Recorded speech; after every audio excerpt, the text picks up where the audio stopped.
This is what normal sperm looks like, but this is what most men's sperm count looks like because they're making the 6 mistakes I'm going to show you in this video. If you listen to me and stop these now, this is what your boys are gonna start producing. Starting with number 1. You carry these 5 items. There are 5 items in your pocket destroying your sperm count. First, the credit cards in your wallet. Second, your AirPods. Third, your iPhone. Fourth, your tablets. And fifth, the worst one of them all, laptops. Now, most people don't carry these in your pockets, but they do rest them on their laps.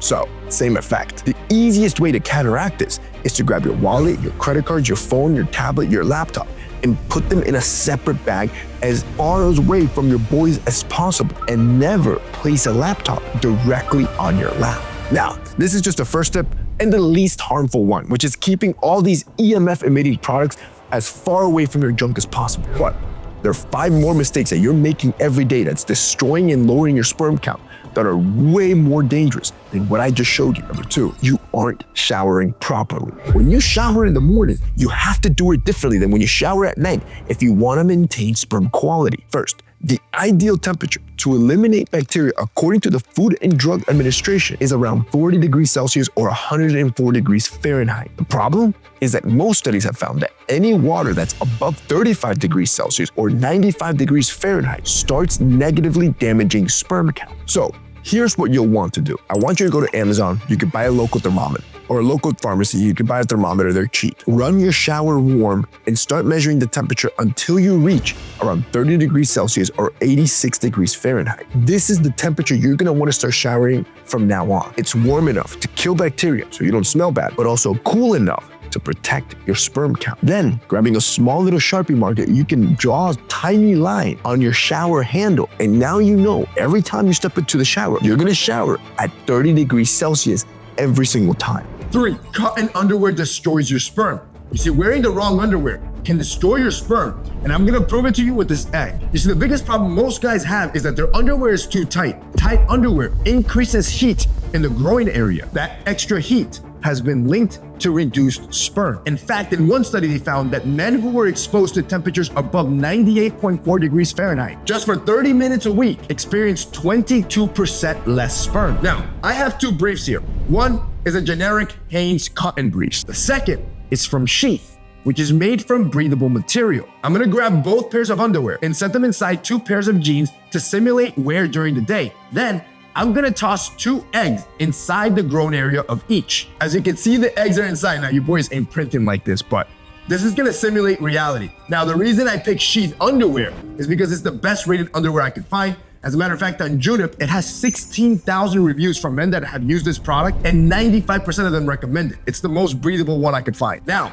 I'm gonna put a hairdryer on the crotch area of both of these to stimulate heat, same as if you were outside on a hot day. I'm gonna do 10 minutes each at the same time. Apart from tightness, another thing that destroys men's sperm count when it comes to underwear is the fabric. You see, generic underwear like this one that's made from cotton easily traps heat, whereas Sheath underwear is made from 92% bamboo and 8% elastane, a combination that's specifically designed to keep your area cool. And when you're walking around all day on a hot, humid day in your briefs, you know it. It gets humid down there. All right, so it's been about 10 minutes each, which means it's time to test the temperature of the nads. So first, let's test the generic cotton underwear pants. What do we got? 105.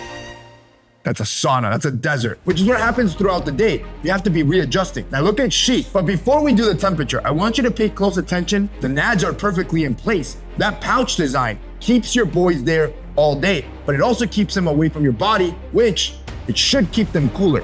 What's the temperature? 76. That's a blizzard. That is a blizzard in your pants, and you don't have to readjust your balls. As you can see, your underwear is destroying your sperm because your package is always hot down there. With Sheath, you have the perfect fabric and the perfect design that keeps your balls in place all day. Buy yourself a pair of Sheath, and I promise you'll never go back. As a matter of fact, if you click the link down below, there's gonna be a special discount that's gonna make it crazy affordable so you can try a pair and change your life and your future generations. 4, one ingredient is destroying all your sperm count. Right now, you have one ingredient all around you that's destroying your sperm count more than anything else. And this ingredient is an everything that you use. It's called phthalates, and it serves two purposes: make plastic flexible and make fragrances last longer. So I'm gonna show you 8 products that you're using that contains phthalates that's destroying your junk. First, body sprays like Old Spice and Axe. Second, cheap colognes. Third, basic shampoos like Head and Shoulder. Fourth, cheap hair gels. Fifth, Nike slides because of the rubber. Sixth, your PlayStation, Xbox, or Nintendo controllers. Seventh, those cheap earbuds you get in the kiosk in the middle of a mall. And 8, fast food wrappers from McDonald's and KFC. To avoid phthalates, you need to start using high-quality, phthalate-free personal hygiene products. Always use glass instead of plastic for drinking and eating. If you do use plastic, look for BPA-free labels. And honestly, you should just skip McDonald's altogether anyways. By now, I have protected your future generations because you're keeping all electronics that emit EMF from your junk. You're showering at the right temperature every day. You've changed your underwear and now removed the 10 products from around you that are high in phthalates. You would think you're done, but the attack on your sperm count is coming from everywhere, especially with these last 2. Number 5, your room is filled with air pollution. The air you're breathing is killing your sperm. Scientists ran a meta-analysis on 11 articles, and they found that bad air quality can lower sperm count. You can improve the air quality in your room by 20% by just doing these 3 free steps. First, I want you to measure the air quality in your room just to see how bad things are. One free way to do this is by checking your air quality index on a free website, which is called AQICN.org. Just enter your location and you'll see exactly how clean the air is around you. Anything under 50, amazing. You don't have to do anything. 50 to 100, it's good.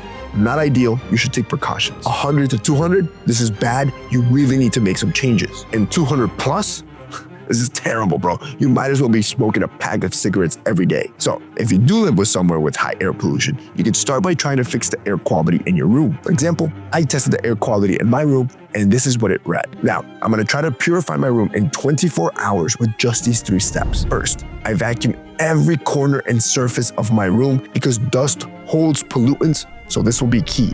Next, I take a damp cloth and I wipe down everything in my room to again remove any leftover dust. And third, I start adding a few house plants to my room. Not only does it look good, but studies have found that plants can remove harmful pollutants like formaldehyde and benzene from the air. Now, 24 hours later, I check my air quality monitor again, and look at that, I have purified my room by simply doing those 3 steps. Number 6, you are doing one thing that is worse than smoking. What do you think is worse for my sperm count? Me smoking this entire pack of cigarettes or me doing what I'm doing right now? Well, according to research, this might be worse than we thought. A recent study compared the sperm group of 2 groups of men.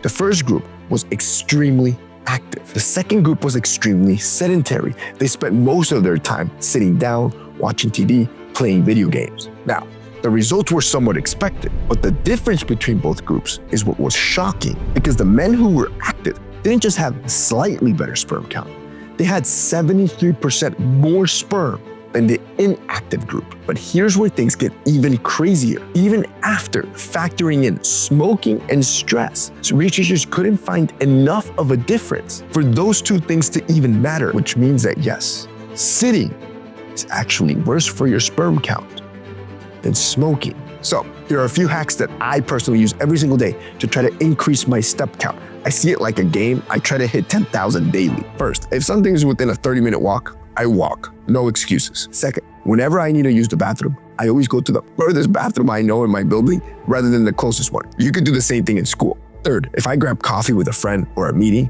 instead of just sitting down at the table, I suggest we just go walk in the park. Fourth, during my lunch break, those last 15 minutes of my break, I use them to kind of just walk around, whether it's inside the office or outside, and it helps with digestion and get my steps in. And sixth, I always like to start and finish every workout with at least 15 minutes of walking. You do these, I promise you at the end of the day, you'll get so close to 10,000 steps and you won't even feel it. And your future kids will thank me, bro.